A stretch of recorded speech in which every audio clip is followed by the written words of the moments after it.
Alright, so we'll just keep going now and we'll finish off this little bit of cut to close off this little gapping through here.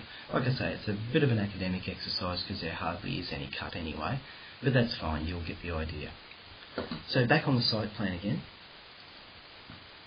and from your site plan, let's once again, massing and site, split the surface, pick the outside of the surface to split, and this time make sure you get end point there so that we snap onto the exact same point. I'm going to go SC for snap to center, then escape, SC, snap to center, come across this side, snap to center, escape. You might get a little warning which says the line's not perfectly horizontal, but that would be correct, so don't worry about that warning. SC, snap to center, and then down to finish off, make sure you get end point. If it's hard for you to get the end point there, type SE for snap to end to make sure you do get end point popping up. Okay. Now we trim. It's a very tiny little cut batter here, but nevertheless this will show the exercise. So when you finish doing that, finish by clicking, ticking it off. Same process applies. Zoom somewhere to where you see a contour line going through so you can make sure that you're picking the inside piece of topography. When you've got that topography selected, change its phase created to existing. Okay. Now that that's changed to phase created existing, escape so that you can do a graded region. It's the second option we go for. Zoom in to make sure you get that piece of topography. And there's all these points. Once again, now this is going to be a little bit more difficult. I'm going to go to modify and I'm going to physically go around. You can leave this end point, it won't really matter, but I'm going to physically go around and select with my control key all of the points on the platform area. Don't miss one.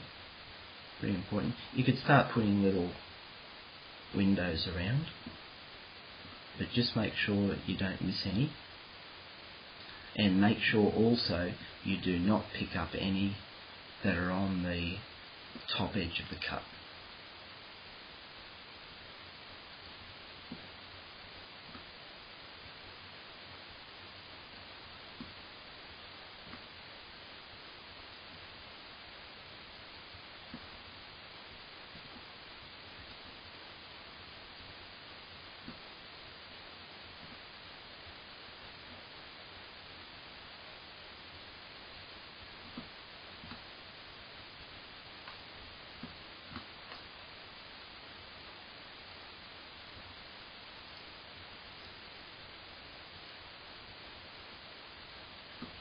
Okay, so it's a little bit tricky that one, but I think I've got all of them.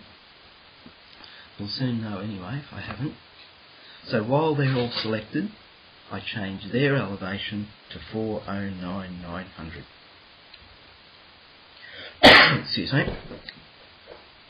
Okay, so while they're all changed to 409,900, I've then navigated away again, so I've got to find the green menu, so I can click the tick. And let's have a look and see how I've gone in 3D. Yes, I think I've flattened that out and I've closed that gap with that small amount of batter embankment there. You can see that highlighting through there. Okay, so that's the cut, the fill and the platform, all closed up into a perfectly closed shape. Now let me show you one last thing that you can do here. Select that embankment there, that tiny little bit of cut, and give it a name over here in the project window, the properties window. So while that's selected, give it a name, and let's call that something like cut batter. Apply that. Okay. Select this one, and let's give that a name and call it fill. Apply that.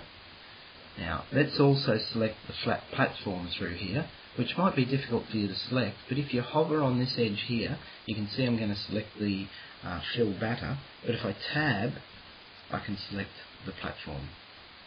And then while that's selected, give that one a name, and let's call it platform. And apply that. Now, you'll see why I wanted to give those names now. If you scroll down in your project browser until you find schedules, I've already set up for you in the template file that I'm using, if you're using the same template file as me anyway, I've set up a cut and fill schedule. So just double click and open up that cut and fill schedule, and you'll notice that you've now got a cut and fill schedule in volumetric quantities, cubic metres, of how much cut, how much fill adds up to each of the platform, the fill batter and the cut batter, and it also gives you a total quantity there. Okay, so if you haven't got that cut and fill schedule there, let me show you how you get it. You go to the View menu, and you'll do a schedule and create a schedule quantities. Go down and select Topography. Give it a name. So I'd probably call this cut and fill schedule. Click OK to that. Now bring across these fields. So go down and find name and add that. Then go and find cut, add. Go and find fill, add that. Then go and find the net cut fill and add that. Okay, so that's all the fields that you're going to need. Now go to filter and filter by net cut fill does not equal, and put 0 in that column through there. So that will show up anything that shows up that hasn't got any cut and fill in it.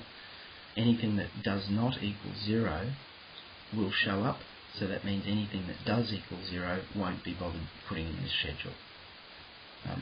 Under sorting grouping, I don't think we really need to sort by anything, but we do want some totals here.